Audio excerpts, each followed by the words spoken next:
everybody, Stephanie McPhail, Chair and Relationship Coach. So I was speaking to a woman a few weeks ago who was telling me she was very frustrated that no one was inviting her to the 4th of July festivities. She was feeling really alone and she was feeling really hurt that no one had the foresight to invite her to anything. So one of the first questions I asked her was, did you tell anybody you were looking to make plans or that you had no plans? She was quiet for a second and then she said, no, I didn't.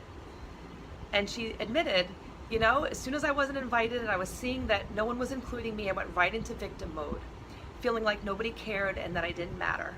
She was like, and you're right, I need to be more open with my feelings and my thoughts.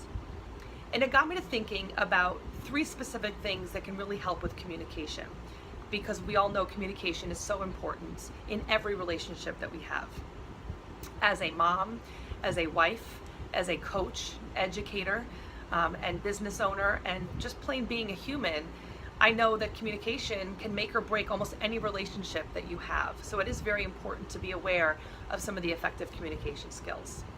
So the first one that I wanted to talk about was, don't make people become mind readers.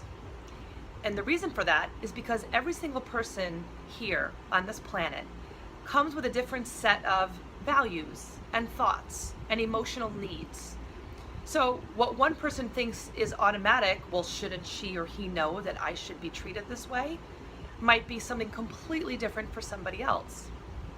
My husband and I are coming up on our 2-year anniversary, and he's someone more than anyone else that I've ever noticed in my life that we can finish each other's sentences at times, and sometimes we can look at each other and read each other's minds, and it's pretty amazing, actually. Communication isn't always great. And one of the reasons why is because we fall into a trap of when we think the other person automatically just understood what we meant instead of what we actually said. Some of you right now might be watching this and say, yeah, I'm really all too aware of that happening. That happens all the time. So I need you to think about whether or not you are being a mind reader. Are you actually saying what's on your mind and expecting people to understand what you're assuming that they are, or that you're saying, or what exactly is going on with that? So, you know, that's a really, really important part, is really making sure that you explain what is on your mind and what you're looking for. Number 2, mean what you say and say what you mean. Ladies, I'm going to do a little bit more pointing the finger at you on this one. And of course, this does not mean that men don't do this, because of course men and women do very similar things, but this is much more common, I have found, with women. A lot of women will say something to the effect of, that's fine, I'm fine, it doesn't matter, it's okay, when they really mean, I feel like crap, or I am totally not fine, I'm barely holding it together, or no, I don't want you to do that, but I'm going to just say it's fine because I don't want to cause a problem. Here is the issue with that. How are people going to know that what you're saying is truthful and honest if it's not always truthful and honest? It goes back to not being a mind reader. We can't know if there's a problem if you don't tell us. For a lot of us, we don't want to say really what's on our mind because we're afraid that it's going to cause a problem. It might have that little discomfort that we might feel in our chest of like, oh, if I say that, then they might get upset or they might get angry with me. The reality, though, is that if you don't say what's on your mind and you don't speak in an upfront manner that says what your feelings are, that will end up causing you more problems in the future. So it's much more important for you to be open and honest right now so you don't have to deal with it later on. So that includes boundaries, you know, setting those limits, having those boundaries, and then really sticking to those boundaries. If you feel that something is not good for you, you are the only one who can stand up for yourself, because if you don't, then somebody else is going to walk all over you. So don't say things are fine or don't say things are good if that's not actually what you mean. You need to be much more open and honest with people that you communicate with, and that way they know where you're coming from. The third one is, look at your subconscious programming.